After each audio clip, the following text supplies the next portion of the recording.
Hello friends नमस्कार जय जगन्नाथ। आज टी नुआ आइटम कौन करने इच्छा है आमर जो सब्सक्राइबर टी डिमांड थिला गोटे कौन गोटे नुआ करने तो आज गोटे मसला बरा करूँ।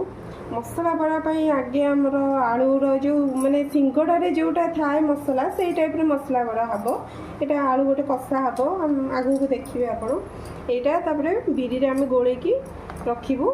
टी सी रेस्ट नहीं कि आलूटा करूँ। फास्ट देखु ये बिरी बटाटा मुझे 2 चम्मच खंडे सुजी गोले देती आगुरी यहाँ बिरी बटा यहाँ बिरी बटा फास्ट देखु ये बिरी पड़गला ये आम पिज पकईदे यहाँ अच्छी आंब कषिया अदा यहाँ बहुत भल लगे बरारे यहाँ अच्छी भूषंग पत्र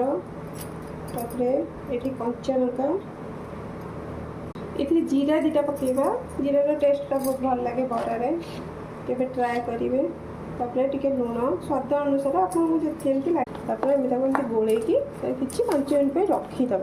रेस्ट तापर आम ता भर आलूटा करदे यहाँ टे रेस्ट पे रही आम आलू पाखक जा फास्ट तेल पकेबा तापर कटा पिज देखो तापर अदा रसुण पेजटा होगला अदा रसुण टे पकेबा यहाँ ये बेसिक मसला टे पड़ो आलू में अलरेडी लुण टे पकई देखो आलूटा पकईकी गोलेदे एमती कषिकी आप 5 मिनट खंडे कषिकी बाहर करदे देखो बर्तमान यहाँ होगला यहाँ बाहर करदे तब नेक्स्ट प्रोसेस को जीवा देखो आम आलू होगला एपटे ये रेडी एबे आम बड़ाटा करवा बड़ा को फास्ट एमती रखिले आलूटा सेम ऊपर रखिए सेम प्रोसेस बड़ा को एमती चेपटा करके पुणी रखिए बिरी की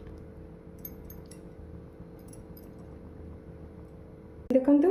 पूरा एमती हो एमती करके आम हाथ को एमती नहीं आसिया है छाड़ी देखो आ गोटे कर देखो यहाँ टे कम जाल दे करेंगे नोटे आराम से धीरे धीरे फ्रेंड्स देखो यहाँ होगला आम आपको बाहर करदे देखो केते क्रिस्पी धरी भी होनी आपण मैंने ट्राए करूँ आ कमेंट रे मते चिंता जनातु प्लीज सब्सक्राइब करूँ प्लीज।